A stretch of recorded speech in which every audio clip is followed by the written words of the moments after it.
یہ مزارات پہ آپ جا کر دیکھیں، کوئی ماتھے ٹیک رہا ہے، چادریں چڑھاتے ہیں آپ مزارات پر، آپ کیوں نہیں پوچھتے کہ چادر کیوں چڑھاتے ہیں؟ کیا بیسک کانسیپٹ ہے اس کے پیچھے؟ اس میں بزرگ کا کیا فائدہ ہے، آپ کا کیا فائدہ ہے؟ کہاں قرآن و حدیث میں لکھا ہے کہ مزار کے اوپر چادر چڑھاؤ؟ ہم نے اس کو ایک ایسی رسم بنا لیا ہے کہ عرس چادر چڑھانے کے بغیر پورا ہی نہیں ہوگا۔ ہر شخص چادروں کی منت مان رہا ہے کہ جی میرا کام ہو گیا تو میں فلاں مزار پہ چادر چڑھاؤں گا۔ بھئی کیوں مان رہا ہو منت؟ ذرا بتاؤ تو صحیح نا، اپنے آپ سے کویسچن کرو، کیوں چڑھا رہے ہو آپ چادر منت کی؟ اس میں کس نے منت مانی تھی؟ نبی نے مانی تھی؟ صحابہ نے تصور دیا مزار پہ چادر چڑھانے کا؟ کہاں سے آیا یہ؟ کچھ نہیں پتا، بس لوگ کر رہے ہیں تو ہم بھی کر رہے ہیں۔ اس سے ہماری نوجوان نسلوں کو، ان بچوں کو کچھ پتہ نہیں ہے جی چادر چڑھانے بھی کوئی عبادت ہوگی، کوئی عبادت نہیں ہے، مستحب تک نہیں ہے۔ اب اس دور میں تو مستحب بھی نہیں رہا۔ ایک دور تھا کہ جب قبرستان عام بنا دیے جاتے تھے، اس میں کسی عالم کی قبر ہے، کسی نبی کی قبر ہے، فرض کر لیں صحابہ کی ہے، تو لوگ ادب سے دور ہونے لگے تو وہ قبور پہ چڑھ رہے ہیں صاحب، تو وہ جو اشرف القوم کی قبر ہے اس کی بھی بے حرمتی ہو رہی ہے، تو بھئی چلو ایک کپڑا ڈال دو یار، تاکہ فرق تو ہو جائے، آنے والے کو پتہ چلے کسی بزرگ کی قبر ہے دوسری، تو ایک چادر ڈال دی ادھر۔ بس یہ بیسک کانسیپٹ تھا۔ پھر بعد میں جب بزرگان دین فوت ہونے لگے تو لوگ جیسے آ کر فاتحہ وغیرہ پڑھ رہے ہیں، بیٹھ کے قرآن پڑھ رہے ہیں، دھوپ پڑ رہی ہے، تو ارادہ کیا کہ قبہ بنا دیا جائے کہ عمارت صاحب مزار کے لیے، تاکہ لوگ آ کے اس کے سائے میں آرام سے پڑھ سکیں۔ اور خاص طور پہ جب سال گزرتا تھا جس کو ہم آج کل عرس کہتے ہیں، تو پھر لوگ آئیں گے، بیٹھیں گے، کثیر تعداد ہوتی ہے کہ چلو بھئی پھر ایک عمارت بن گئی۔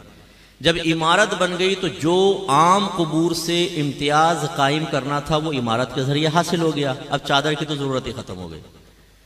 لیکن سنی کو تو ایک نیا مشغلہ چاہیے، جو نیا مشغلہ شروع ہو جائے اس کو کبھی نہیں چھوڑے گا، اصل دین کو گھر میں داخل نہیں ہونے دے گا۔ انہوں نے کہا بھئی قبہ بن گیا، ابھی چادر کی رسم تو چلے، وہ چل پڑی صاحب رسم۔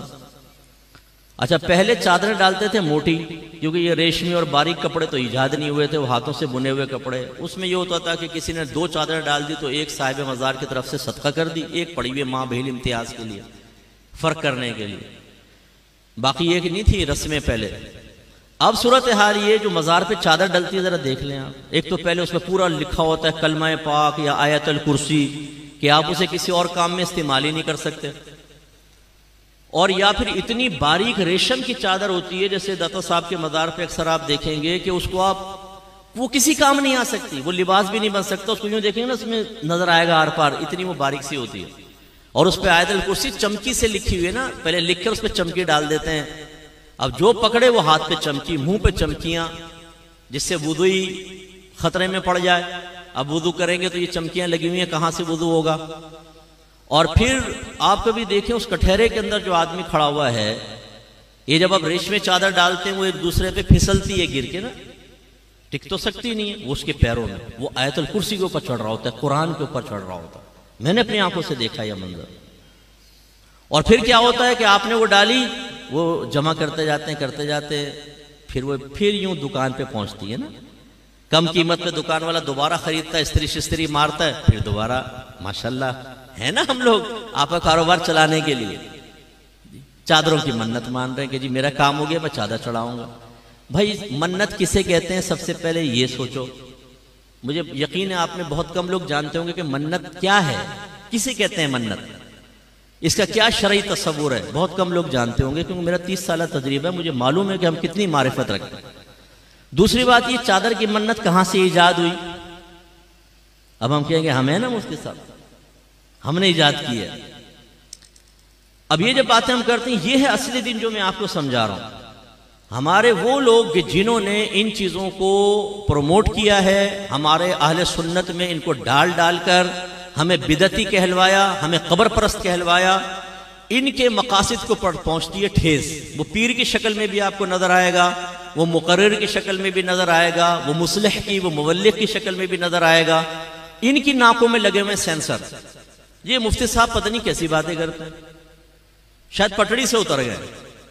تو میں بولتا ہوں تمہاری چڑھی ہوئی ٹرین ادھر آؤ تو میں دیکھتا ہوں کہ تم پٹڑی پہ چڑھے ہوئے یا میں پٹڑی پہ چڑھا ہوا ہوں۔ آئیں قرآن و حدیث کے اوپر پیش کرتے ہیں نا چیز کو، نہ آپ کی نہ میری، میرے آقا نعمت امام اہل سنت مجدد دین و ملت پروان شمع رسالت عظیم البرکت عظیم المرتبت شاہ احمد رضا خان علیہ رحمت الرحمن فرماتے ہیں کہ اگر بزرگوں کی طرف منسوب کوئی چیز ہمارے سامنے پیش کی جائے گی ہم اسے سب سے پہلے قرآن و حدیث پر پیش کریں گے. اگر اس کے مطابق ہوگی تو قبول کریں گے، اگر اس کے خلاف ہوگی تو ہم یہ کہیں گے کہ یہ ہمارے بزرگوں نے نہیں کیا بلکہ نفس پرستوں نے یہ کام کر کے ہمارے بزرگوں کی طرف منسوب کر دیا. یہ میں تو نہیں کہہ رہا ہوں، پڑھیں ذرا فتاوی رضویہ.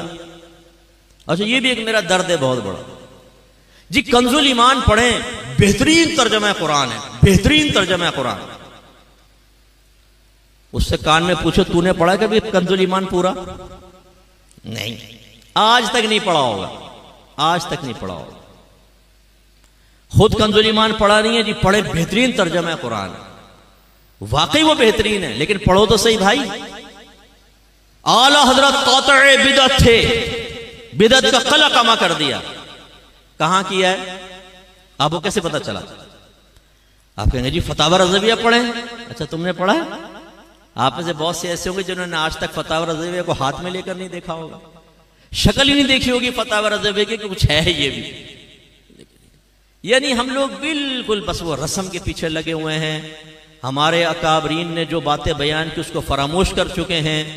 آج نعت خان ہمیں دین سکھائے گا، آج یہ پیشور مقررین ہمیں دین سکھائیں گے. ان کے پیچھے ہم چلنے کے لیے تیار ہیں اور پورا مسلک اہل سنت ہم نے بدنام کر کے رکھ دیا. ایسے دھمال شمال مزاروں کے اوپر کوئی تصور نہیں ہے، ڈھول ڈھمکوں کا کوئی تصور نہیں ہے. آپ کو اگر بٹھا کر آپ کے کان کے پاس دھن دھن دھن دھن ڈھول بجایا جائے، بتائیں آپ خوش ہوں گے کہ تکلیف ہوگی؟ زور سے بولیں. اور آپ صاحب مزار کے پاس دم دھڑم دم دم دھڑم دم دم دھڑم دم. اور ہمارا عقیدہ ہے کہ مرنے کے بعد بھی جو عام مردہ ہے نا وہ بھی تمام بات سنتا ہے. میرے آقا صلی اللہ علیہ وسلم نے ارشاد فرمایا جب تم مردوں کو سلام کرتے ہو وہ اس کا جواب دیتے ہیں لیکن تمہیں اس کا شعور حاصل نہیں. اسی لیے نبی کریم صلی اللہ علیہ وسلم جب قبرستان جاتے تھے تو کیا فرماتے؟ دعا کیا ہے؟ السلام علیکم یا اہل القبور، اے قبر والو تم پر سلامتی نازل ہو. یہ نہیں فرمایا السلام علیکم یا اہل القبر، یہ صرف سامنے قبر والا سن رہا ہے، نہیں، قبور جمع کا صیغہ استعمال فرمایا، تمام قبور والو تم سب کو سلام. اس کا مطلب ہے میوہ شاہ قبرستان کے ایک کنارے پہ کھڑے ہو کر جب آپ یہ دعا پڑھیں گے ہر قبر کے اندر آپ کے سلام کی آواز پہنچے گی. اتنی سماعت تیز ہو جاتی اور وہ جواب بھی دیں گے. تو پھر صاحب مزار جس کو اللہ تعالیٰ نے عام لوگوں سے زیادہ روحانی طاقت عطا فرمائی وہ تو کہاں تک سنتے ہوں گے. اور ان کے کان پہ کھڑے ہو کے آپ دھم دھم دھن دھن ڈھول بجا رہے ہیں. اس سے ان کو راحت سکون ملے گی کہ تکلیف ہوگی؟